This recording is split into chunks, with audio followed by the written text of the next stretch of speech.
beyond the forbidden.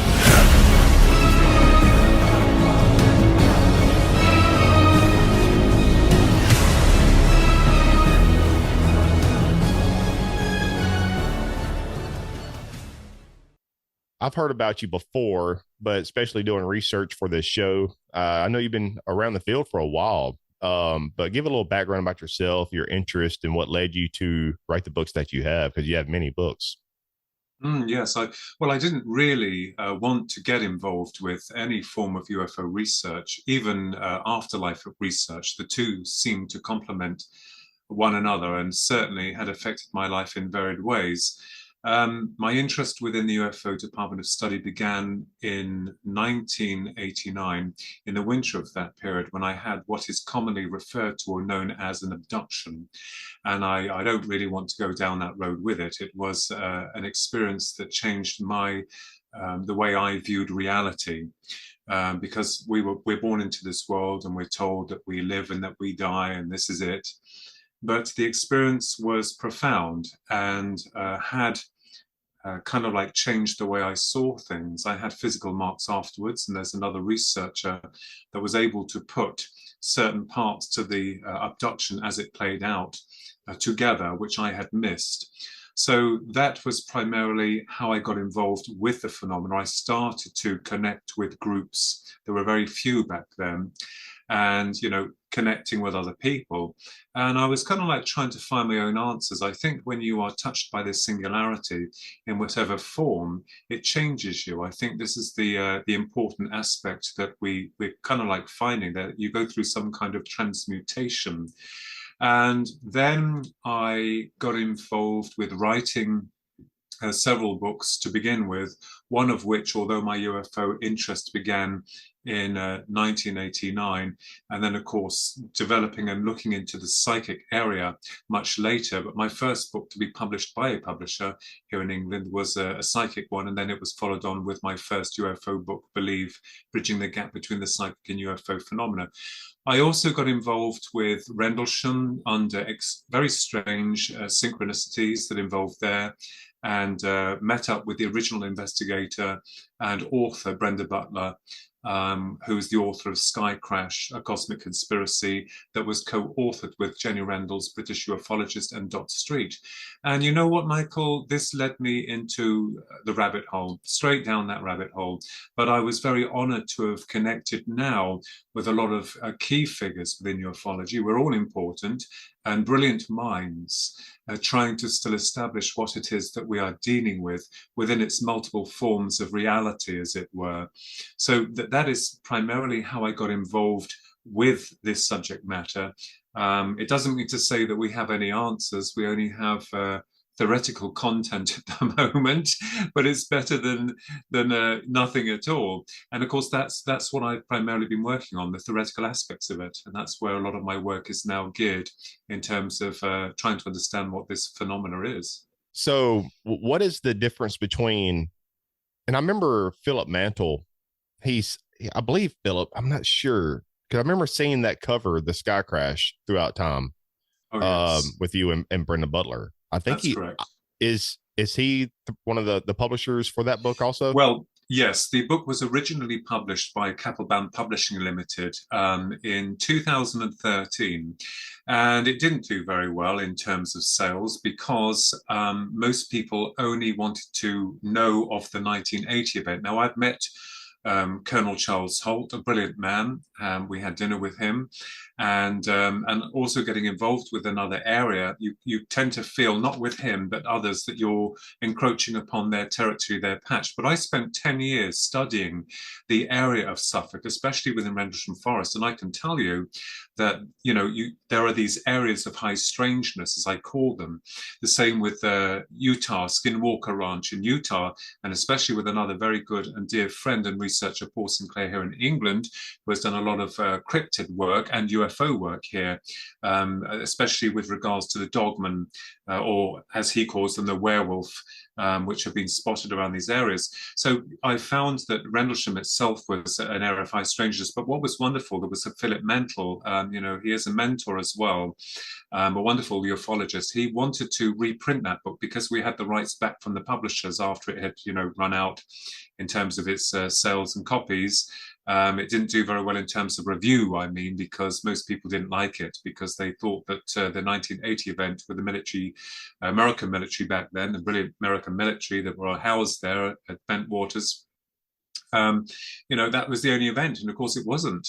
There were many other preceding events and, to do with UFOs seen before and afterwards, and had permeated this area, as it were. But people didn't want to know that. They just wanted to know the celebrity status of the one thing that happened. And I'm like, well, we need to go in and explore these other facets with regards to the area itself. So, that was quite a challenge in terms of the written documentation and the research that Brenda Butler had allowed me access to. And I will tell you, I was very privileged to have held a piece of the material that had dripped from the craft that Colonel Charles Holt had seen through his initial report, because Brenda Butler and Dot Street used to break into the base, go in there and scour around to find these bits. And I held a piece of the hardened residue that one of these UFOs had actually released for some strange reason. So yeah, Philip Mental has been instrumental in a lot of ways, in many ways, in trying to get our work out there. And it's not about, me and the work, it's the passion and drive. Mm-hmm. And the only way that you can do that is through the media. And you get attacked with that. Oh, it's because you want to be this or you want to be that. No, it isn't. It's because you're passionate about your work. But, if you keep it within yourself, no one's going to see it. It's sort of like a voice inside crying out saying, look, I've got something to share with you. I would like you to see this. But the world is as it is, which is in terms of its material content. So we have to go along that route because there's no other way of doing it. Otherwise, you will be broke. Yeah, exactly. And yes, and there's a lot of people in the field that do attack, and you have your gatekeepers. And I don't even hardly read comments anymore on a lot of the interviews and things. Every now and then I'll look, but man, especially whenever my Facebook page has gotten to the size as it is, I just pushing, I think it's 260,000 followers, but it's, man, you get so many comments and then trolls.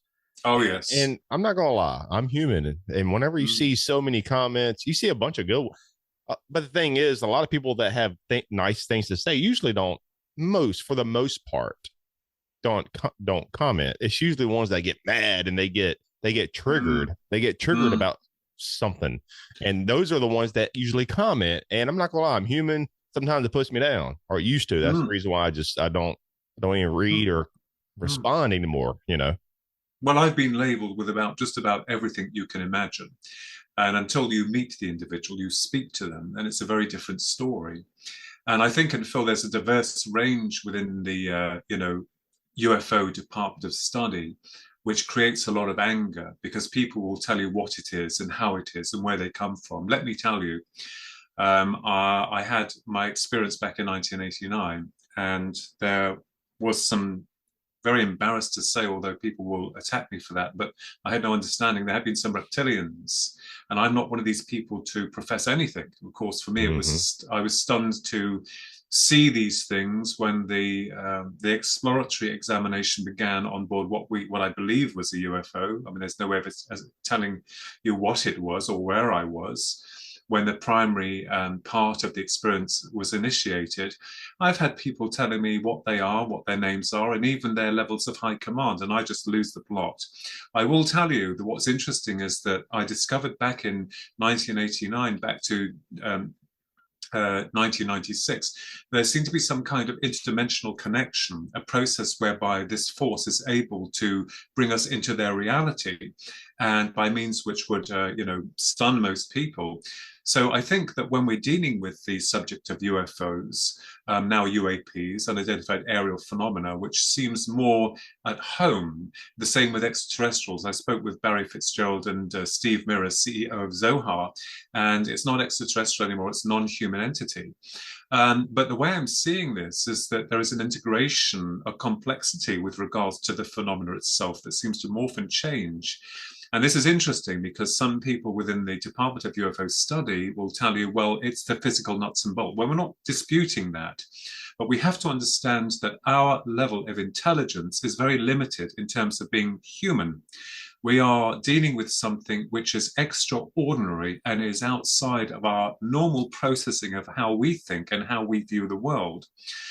So yeah, I understand, Michael, where you're coming from in terms of, you know, the attacks you get or the people not liking you because you're not believing. I have always been open to every form of speculation available. We Me cannot too. Yeah. be closed-minded. We have to be open. I mean, yes, there are some people, God love them, who are living on cloudland, and there are some people who are too narrow within their field frequency of conscious awareness to even let this subject enter their consciousness, as it were. So, you know, we are on that level page, as it were, Michael.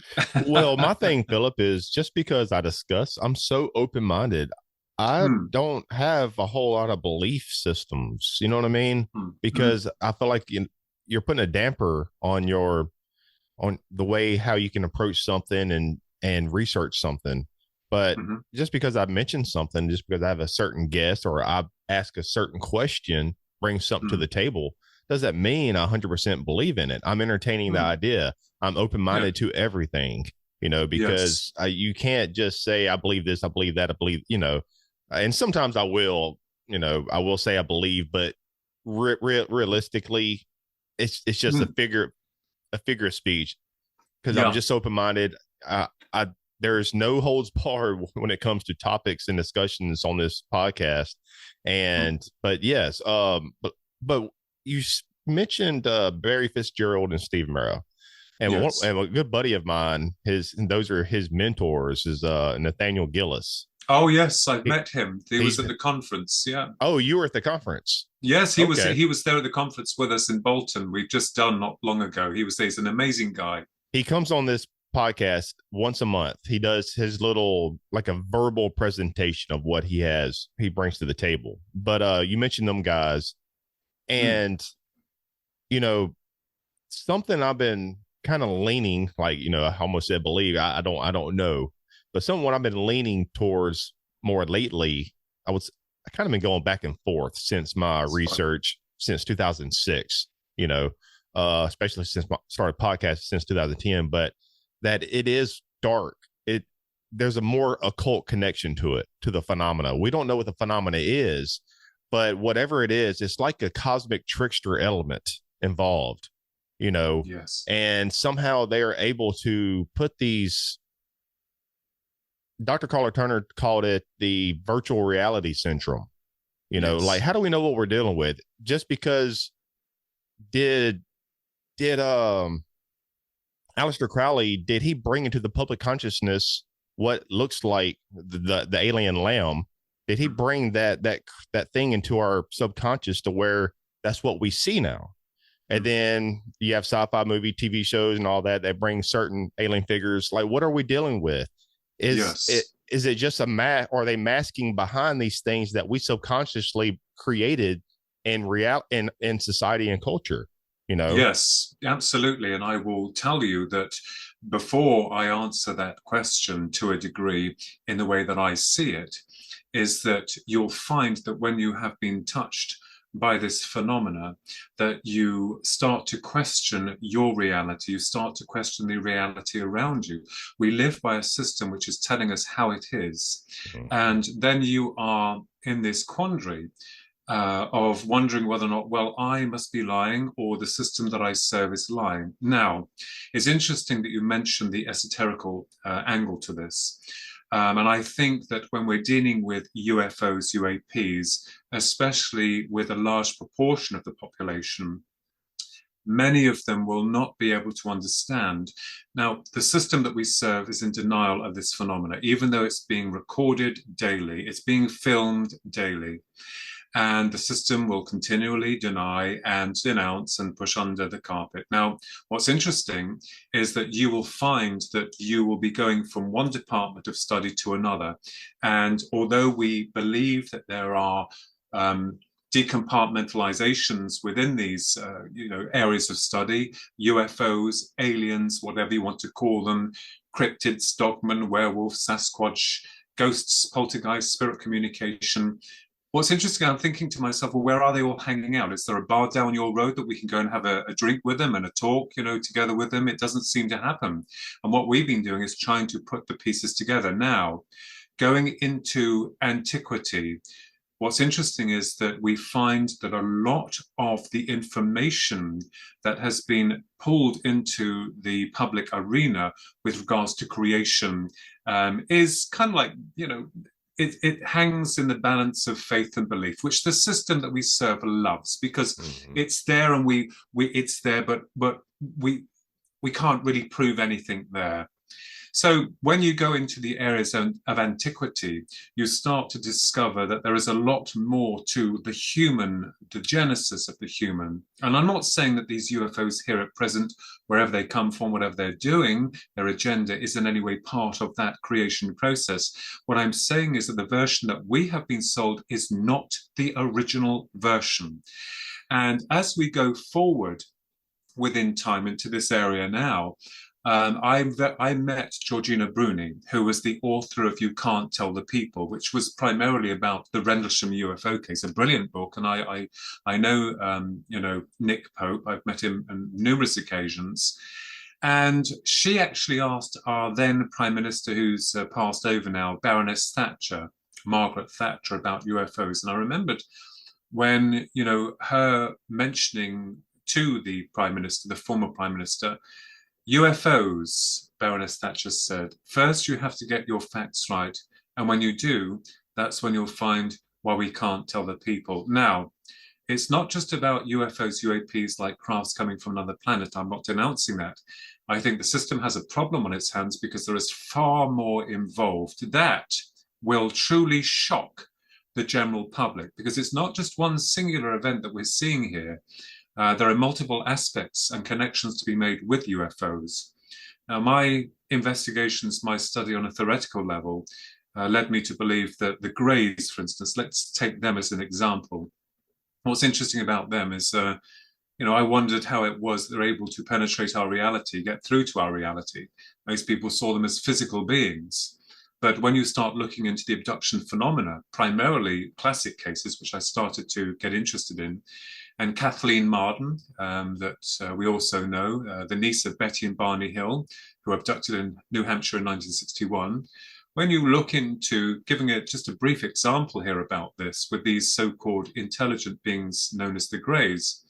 Become a member on Patreon and support Beyond the Forbidden to watch this full-length interview. With your membership, you will have access to a vast archive of full-length, ad-free interviews, face-to-face interviews, bonus shows, and much more. So what the hell are you waiting for? The link is in the description. When you look into these cases, you find that there is one part where the UFO is seen and comes into our area of awareness, but it seems to distort on occasion space and time. And then I believe what happens is that there is a deeper integration with regards to this phenomena, which overrides our sense of reality. That is to say that when someone is being abducted, they have little or no memory of it. And it's possible that their processing on a biological level with consciousness is taken, removed from this reality that we are in. And this is why perhaps such processing is not quite so apparent. And this is what led me into the near-death experience studies, because if you look at NDE, you'll find that is similar in some ways to the abduction phenomena. They're obviously separate, but these beings that they're as known as the Greys seem to operate on that level rather like an NDE. For example, when the person is taken into their field frequency of awareness, there is a feeling of no time. The beings communicate through telepathy or mind-to-mind speak, I suppose they call it. And that there is this sense of disorientation. Yet with an NDE, when they pass over, When they cross onto the other side, they communicate with their loved ones via telepathy. There is a sense of timelessness. And if their physical body that they've left behind temporarily, because they're going to come back, when they return back from the experience, in a lot of occasions, their energy levels within that body have been corrected. That means to say that their illness is reversed. Now, with the abduction phenomena, when someone's taken out, if anything's affected their body, or we call it the etheric body, the real essence of what you are, when that's brought back into its correct field of vibration, whatever's been tampered with that will affect the physical counterpart. So people are like, no, we can't have this. This is back in 1996 about the Greys being some kind of interdimensional being. They come in and out, and we're looking at some kind of life after death syndrome. Why not? Because this then leads you into areas of consciousness and what we represent on a biological and spiritual level. If you excuse me using that word spiritual, it's very Victorian, but it's the real essence of what we encompass. And I think I like that word, Philip, spiritual, because I don't claim any religion anymore, but I am very spiritual with my intuition, how my heart feels, but yeah, go ahead. So, I could ramble on, but the way that I'm seeing this is like yourself, when you were, to begin with, programmed by the system through the way that you're seeing it, that, oh, it's physical, they're coming from another planet. And then you are challenged consciously by these other facets that could be a possibility. And what's strange is that they become accepted within your psyche. So I believe that the phenomena, as you quite rightly said, is darker. There's a part of it, not all of it, but most of it is. And it does appear that the mind, consciousness, is incredible. It can create anything. And I think the system that we serve has utilized this form of subjugation, control, fear. Especially we saw this through the churches in ancient times. If you're a witch, you were burnt or drowned, and people had to step in line. And I believe that those governing forces, those at the top of the symbolic pyramid of power, were very much aware of just how powerful we as an individual could become. But through this program of mental subjugation has kind of like narrowed our field of reality, as it were.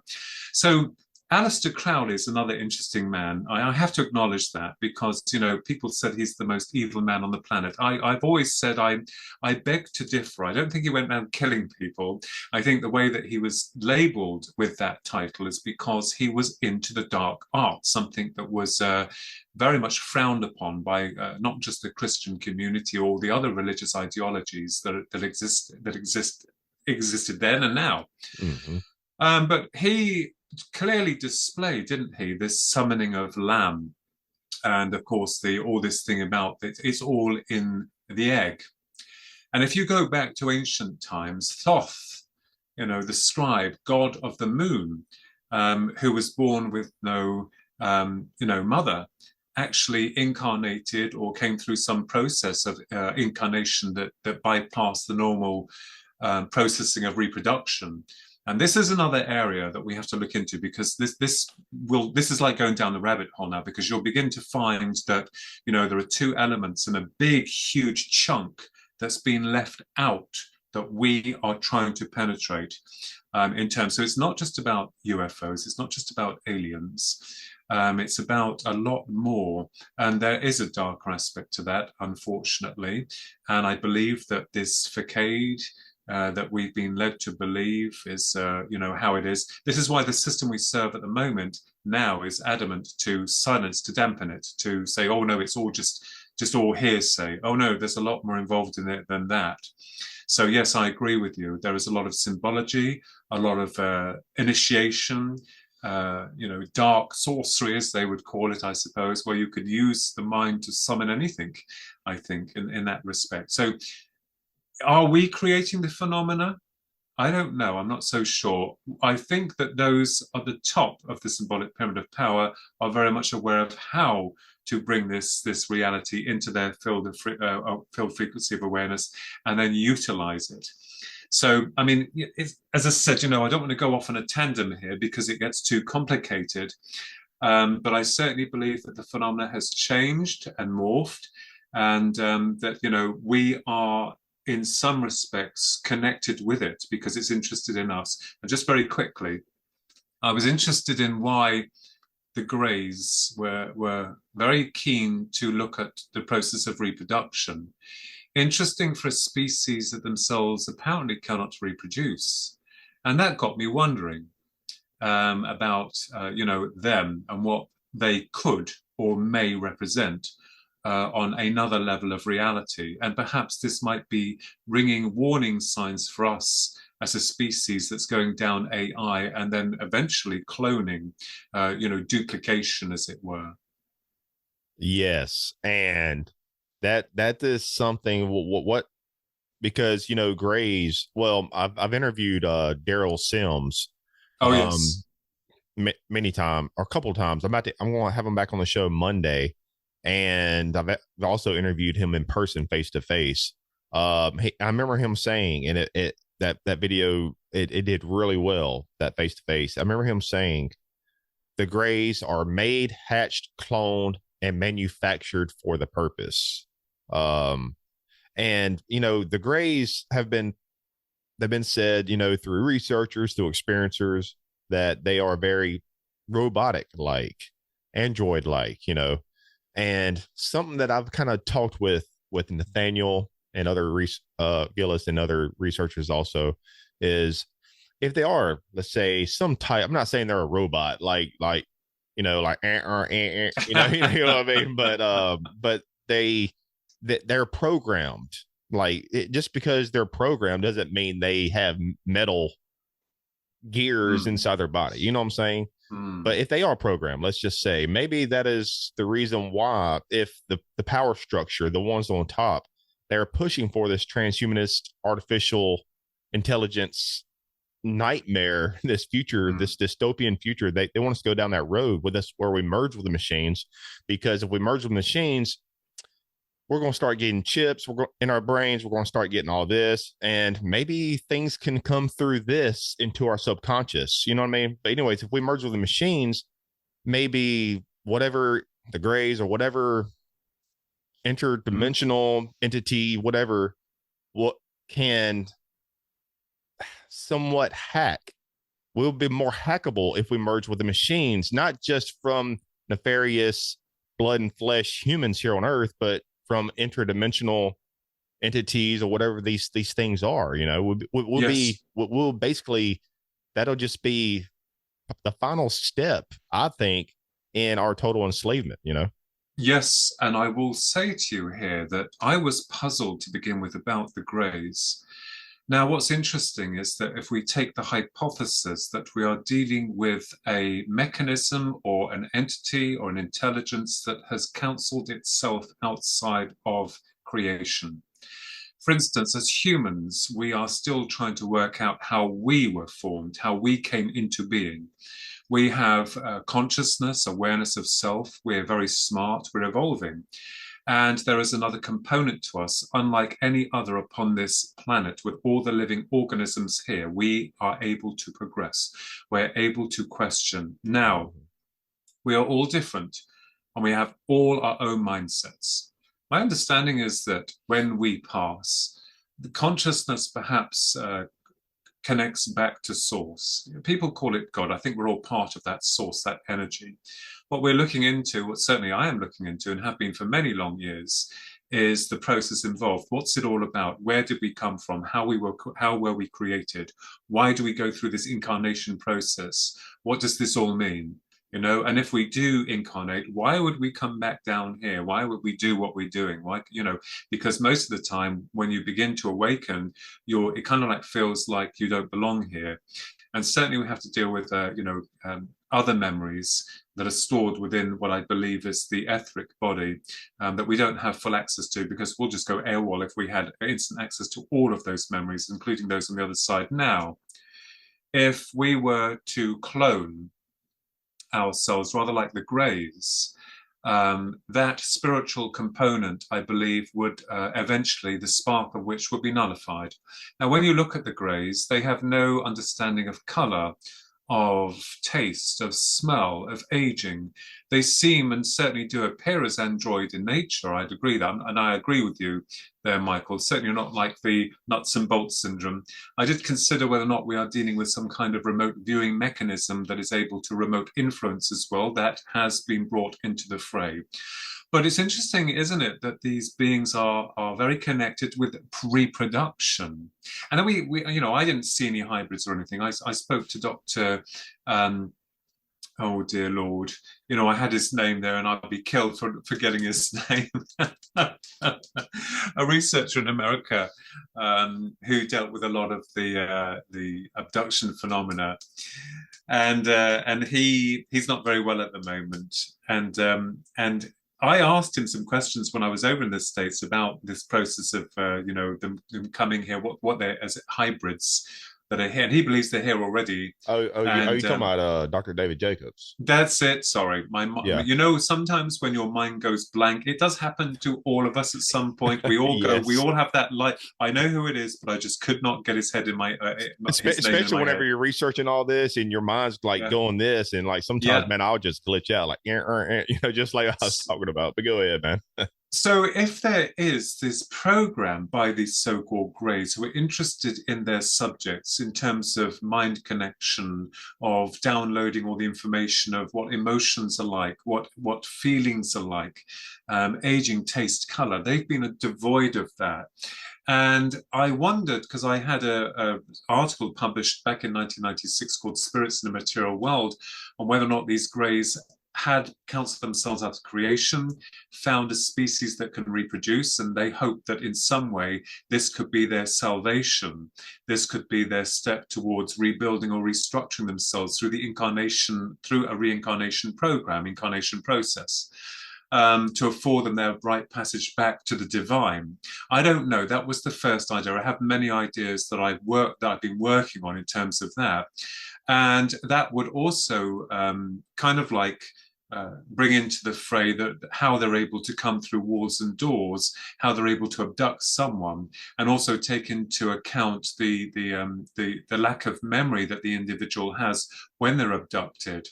But it could also be possible that these beings are creating a new genus because we as the human species are just about to wipe ourselves out, and whether or not this new genus will be able to exist beyond another known universe, that's another idea, because you have all these people telling you how it is. But if we go back to your question about Aleister Crowley, about Lam. Now, what's interesting is Thoth, the Egyptian deity that was supposedly came into our world through, you know, self-replication. We're beginning to find out now, interestingly, that you know, matter can be created through light. This has been experimented on within nuclear fusion, this type of research that's going ahead. And this calls into question, how did we begin? How did we evolve? Did we just bring ourselves into being here? You know, what are we part of? And I think perhaps with these greys, they are interested in something. And the reason that we consider that their operations are, you know, hidden, most people say, oh, there's this code of contact, universal code of contact. Rubbish. They've broken that already if they've integrated with us. But why the secrecy? Directive that everybody talks about. Yeah. Why the secrecy? Why do they keep themselves within the shadows? You know, why have they got this agenda that they keep coming in? Now, another great author that you might want to check out, who's written a book called Out of Time, Steve Aspin. He's here in England. He believes that these greys are interested in some type of intergenerational program. And he's had experiences with the greys. Steve Aspin, a wonderful guy. And we're all trying to put the pieces together about, you know, they come in, they go out. And you'll also find that the reason behind their connection with humans is quite strange, because they kind of like don't want to be known. They don't want to advance us. They're not giving anything to us where we are able to advance as a species, or indeed the individual. All they do, the greys do, is lie half the time. But Thoth, going back to the Egyptian deity, and I'm sure you've heard of the the emerald tablets yeah. of Thoth, yeah. And of course, this whole thing about them being found in the pyramids of Cheops or Giza Plateau in 1925, and of course the esoterical parts of this stone, or the tablets, as it were, that was never discovered, but the literature of which is in terms of hieroglyphs has been deciphered, is quite interesting. And he is supposed to be the creator of the universe, the egg, and we hear about this all the time, this egg, as if something's in its primary stages of development before its embryonic formation into matter.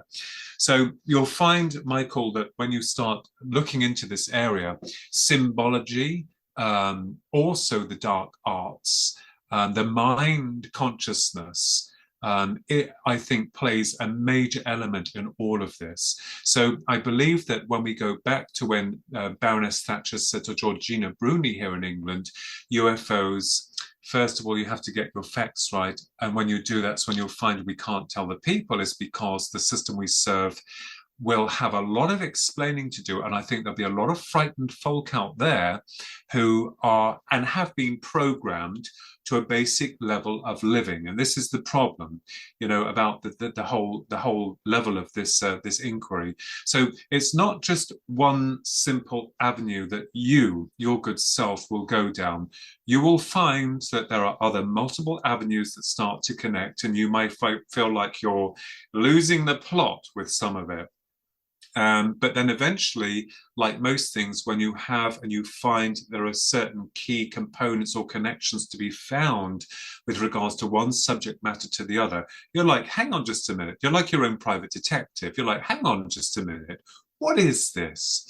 And you'll be able to determine what you feel is truth and what you feel is complete fabrication within your analysis of the way that you see reality. So yes, it does kind of like get in here. And I will tell you, in my early years, I had to take a break from it because it was just too overwhelming. I thought I was going to go over the edge here, and unfortunately, I don't know of them, but I knew of, because one of them was in touch with me, another author who was involved with UFO research, but also the darkest side, that unfortunately met a very untimely passing, because I think it got into his head too much. So you have to be very careful when you're dealing with this subject matter and kind of like take it within your own pace. But certainly when it happens to you, it changes everything. And there is a fear factor connected with it. Yes. Most definitely, there is this fear. And that was demonstrated magnificently. The last viewing of 3 massive circular objects on the 9th of April 2016 here, with me and my twin brother, that was witnessed by many other people and filmed by my niece. It's a long story, but again, you're left, okay, so you're there, you've descended, you're right above us. Why? What is this? What do you want? And you get nothing. Man, I've interviewed many of people since 2010, Philip, and you have a brilliant mind. Not kissing your ass, but you have a brilliant mind. Hey, you need, I don't know why so many, I don't want to go down that road, but so many authors, it's like they get pushed to the top as A-listers. You need to be up there, man. You're very well spoken, and you know what the hell you're talking about. You're bringing a fresh perspective. You and so many other, like Steve Mara, Barry Fitzgerald, Nathaniel Gillis. You're bringing a different viewpoint to this. But you brought up the fear factor. I've asked this a handful of times the past year or so. So let's use the Wi-Fi and computer metaphor. I would say our brain is like a hard drive, and our pineal gland acts like the transmitter that can pick up these Wi-Fi signals, such as a computer does. Our soul could act in similar ways that a Wi-Fi signal does to all computer-related devices. Maybe when we are in the womb of a pregnant woman, possibly in the developmental phase of that fetus, aka our mother, maybe that woman's pineal gland picks up and transmits an incoming Wi-Fi signal, aka the soul. And somehow it transmits that signal to the child. And maybe that's a reason why they are keeping us in a perpetual state of fear and anxiety, so that they can hack whatever these non-human intelligences. they can hack the incoming soul, aka Wi-Fi signal, before it becomes implanted into the baby, into the mother's child. What's your thoughts on that? Yes, and this is another area that I've taken, not just in Terrestrial Trespassers, but I believe I mentioned it in You, the Public Deceive, the Grand UFO Deception. Consciousness. Now, this is an area that is really very controversial, isn't it? Because we have to be very careful. Because when we're dealing with elements of Can the I cut mind, you off real fast? Yeah, sure. Well, I don't want to interrupt your flow, but Grant Cameron is leaning more towards consciousness now. He's thinking whatever's involved with this phenomena is purely consciousness, whether it be the craft, these entities. But yeah, go ahead, Philip. Yes, but how can we differentiate fact from fiction? We have to be very careful, because this is where it gets really, really crazy, because people will tell you, I had one person was telling me they were abducted every night of the week and had the most amazing experiences. And I'm like, well, that's great. I'm really happy for you. But my experiences are different from yours. Now, when we're dealing with consciousness, when we're dealing elements with the brain, the mind itself, because the two are separate components, I believe that this is the way that these greys hack, or this phenomena, not so much the greys, but this intelligence hacks into the system. And people say, oh, no, because what I'm saying here is that our soul, if want for a better word, our consciousness, the awareness itself, is the real element of what we are. And I believe that we incarnate and we don't have full access to those other memories from elsewhere. Let's just argue that, because I don't see any point in us just evolving biologically, being born and then dying, and that's it. What is the point to all of this? There is some form of continuation. I know that. But I believe that this phenomena, and that is correct, is there is some kind of energy signature or something that attracts this phenomena to you, to the individual. And this may explain why there is some kind of intergenerational program. There is something that these entities, whatever they are, want. There's something that they're interested in. Now, when we deal with consciousness, people tend to think of it as, oh, it's just imagination. It's a little box in your head that opens and closes now and again. Rubbish. Imagination is mind, and with the mind, it's omnipresent. It can create absolutely anything. Granted, if something is sent out into the ether and it's not strong enough, it may just cancel itself out. But, it's interesting if this is the case, that we are somehow co-creating this force, then why we're not being abducted by Darth Vader and the stormtroopers, or, we're having the Daleks come for us. Why is it this actual formation of the grey? Let's just take that as an example. I'm not talking about the fairies from the past, or which Jack Valet is most famous for, God love him. There is something that this phenomena is doing, and it's very clever. And I believe that it's able to hack. That's a good word to use. It can hack into our consciousness. And when it comes into our field frequency of awareness, it will override our sense of reality, because the greys will be able to have that instant access, not just to memories, but also everything that you've got stored here. And this is the other thing as well too, this fear that comes in, you're overridden with this fear, and this fear promotes this level of an increase within the phenomena, as it were. I mean, I've heard cases of some people, and I've spoken to a few people as well in your great country, of the dogman, for instance. And of course, there are encounters with these beings, and people say, well, hang on a minute, you're dealing with UFOs here. How can you be linked with the dogman or the Sasquatch or anything like that? You should be contained within a decompartmentalized area of your research. No, you will find that once you start to look into this area, you are drawn to other areas. As I stated before, the fear with regards to this is incredible, because this tells us that this phenomena operates on that level, or most of it anyway. It promotes it, and the more fearful you get, the worse things become. That's how I'm seeing it. But I do believe that the phenomena does come through and override us on a conscious level. Now, if you take, and going back to Betty and Barney Hill, 1961, lovely, beautiful couple, sweet people, they're lovely. They went through this abduction. Now, what's interesting is people say, oh, these aliens are coming from Zeta Reticuli, and they've come all up. Hang on just a minute, let's backtrack. Did we not think of some things, first of all, when going through the rather disturbing recordings of Barney, you understand, and Betty, and I mean disturbing, of when he went through his hypnosis program with Dr. Benjamin Simon. I will say to you that, okay, so these are intelligent beings. They come all the way from Zeta Reticuli just to pick up a lovely couple and abduct them. When the abduction was taking place and they had completed Betty's medical examination, and Barney was examined separately in his room. And it was believed that the examiner, because Betty didn't really know who was what in command, she kind of like thought it was the other way around in some respects, of the examiner being whoever. The examiner came into the room and then tried to remove her teeth. And she was like, well, what are you doing? And the examiner was puzzled that he was able to remove Barney's teeth, but not hers. And she had to explain that he wore dentures. Now, that's really strange, isn't it, when you think about that these beings, if this is the case in the first couple that they've abducted, that they didn't understand about our physiology, as it were. They couldn't work out why there was dentures in someone. And the other thing with regards to an abduction is it always seems to come in this kind of like dream state, as though there's an altered state of reality. And I found that myself when that happened to me back in 1989. There were two parts, one physical, one non-physical. The same with Betty and Barney.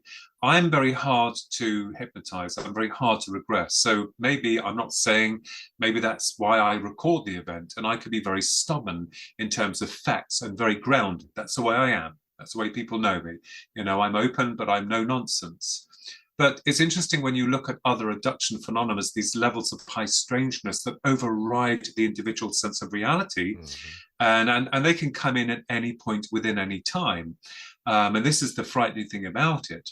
I mean, there may have been some other experiences that I've gone through in terms of the abduction. Granted, yes, because I recall some very strange events leading up to that, but I won't actually state that for the fact because I can't remember it, or at least those moments when it occurred. So I believe that this phenomena is very smart, it's very clever, it knows us better than ourselves, but it seems lack of something that we have that it does not have.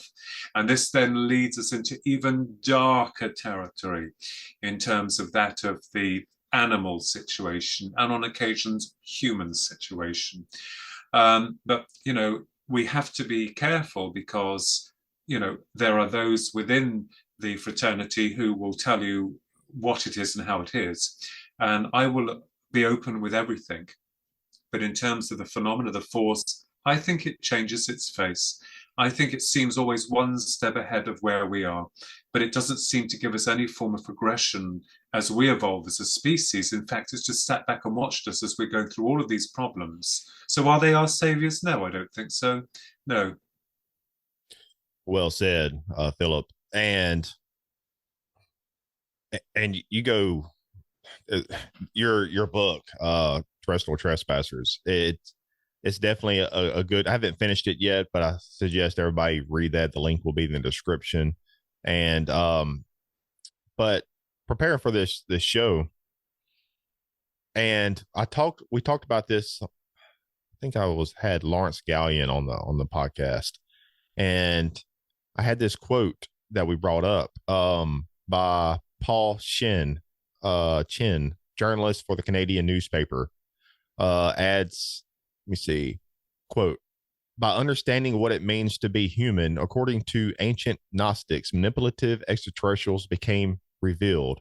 Manipulative extraterrestrials seek to confuse a critical appreciation among human beings of their essence as intelligent, sentient beings. However, if one can appreciate the essence of what it means to be human, manipulative extraterrestrials are revealed by subtracting that essence from an alien shadow that seeks to occupy the same time space with the human essence. The alien shadow can be compared to a parasitic virus which latches on to healthy cells in a body in a manner that debilitates those healthy cells toward their prospective destruction. Gnostics detected manipulative extraterrestrials that they called Archons as an artificial intelligence that pursues an agenda of pure ego. and maybe what the Gnostics, they call the Archons and things. Do you think that we're dealing with one and the same thing here, Philip? Yes, it is possible. Become a member on Patreon and support Beyond the Forbidden to watch this full-length interview. With your membership, you will have access to a vast archive of full-length, ad-free interviews, face-to-face interviews, bonus shows, and much more. So what the hell are you waiting for? The link is in the description.